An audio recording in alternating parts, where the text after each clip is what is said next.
Ustadz, ada pertanyaan ini. Siap.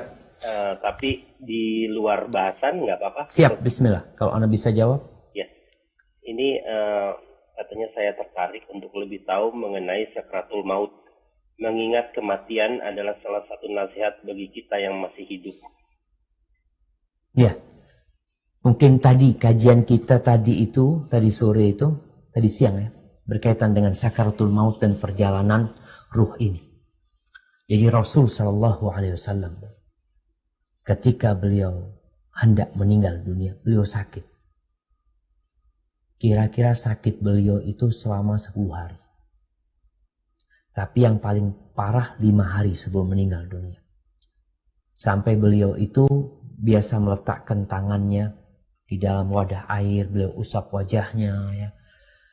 Sampai Aisyah kesian melihat suaminya seperti itu. Beliau mengatakan, La ilaha illallah, ala inna lil mauti la sakarat.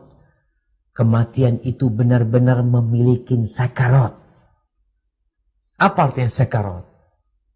Sakarat itu adalah kepedihan, penderitaan, sakit yang dirasakan tatkala ruh ini berpisah dengan jasad. Jadi yang dikatakan sakarat itu adalah rasa sakit, rasa pedih ketika ruh ini ditarik berpisah dengan jasad. Subhanallah jamaah. Antum bisa bayangin orang yang dipotong tangannya. Gimana sakitnya dia? Dipotong tangan, dipotong kakinya, dicabut gigi. Kita tahu ketika dicabut gigi itu biasanya disuntik mati rasa, dibius lokal di sini. Ketika orang dibedah perutnya itu dikasih bius karena sakit pedih. Itu padahal hanya satu daerah dari tubuh kita. Gimana kalau yang dicabut itu ruh yang berada di semua lini di tubuh kita? Itu yang dicabut. Makanya Rasul Sallallahu Alaihi Wasallam benar-benar mengatakan, ala inna lil mauti la sakarat. Itu Fatimah ketika melihat ayahnya sakit mau dicabut nyawanya itu, dia mengatakan, wah karba abata, ya Allah betapa menderitanya ayahku, kata dia. Apa kata Nabi SAW? La karba li abika ba'dal yawm. Gak ada lagi penderitaan buat ayahmu setelah hari ini. Gak ada. Aisyah, dia mengatakan, setelah aku melihat proses meninggalnya Rasul Sallallahu Alaihi Wasallam, aku nggak pernah iri kalau dengar atau melihat orang yang matinya seakan-akan mudah sekali ya, seakan-akan dia tidak merasakan sakit. Sekarat ini dirasakan oleh semua orang. Karena berpisah, ruh itu harus keluar jemaah. Hanya saja berbeda-beda.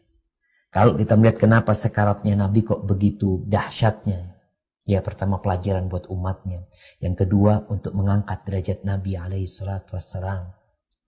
Untuk mengumpulkan di diri Rasul SAW. Beliau sebagai hamba yang bersyukur dan hamba yang bersabar. Menghadapi semua itu. Maka kalau bicara sekarat, maka sekarat itu adalah rasa pedih ketika nyawa itu dicabut. Dan Nabi mencontohkan kalau orang beriman itu keluar nyawanya itu seperti air yang keluar dari belalainya ceret ya, kita kalau tahu keluar tuh air dituangin langsung keluar, tapi ternyata itu sakit. Gimana kalau orang kafir atau orang jahat ketika hendak dicabut nyawanya, ruh itu disuruh keluar, nggak mau keluar karena dia tahu yang datang malaikat pencabut nyawa, kafan-kafan yang dibawa kain yang kasar, yang busuk baunya, dia ketakutan ketika disuruh keluar menuju kepada amarah Allah Azza wa Jal. Maka dia lari ke seluruh tubuhnya. Dia pegangan ruh itu. Disebutkan seperti nanti nyabutnya nyawa orang jahat itu. Seperti dicabutnya kawat yang berduri. Dari kulit. Dari bulu domba yang basah. Jamaah. Ketika ditarik itu jamaah, kawat yang berduri itu akan banyak yang ikut. Jamaah. Dari bulu-bulu tersebut.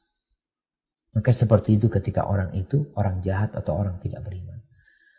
Kemudian sahabat Nabi Shaddad bin Aus ya ketika dia mengatakan berpisahnya ruh dari tubuh itu lebih dahsyat daripada digergaji dengan gergaji.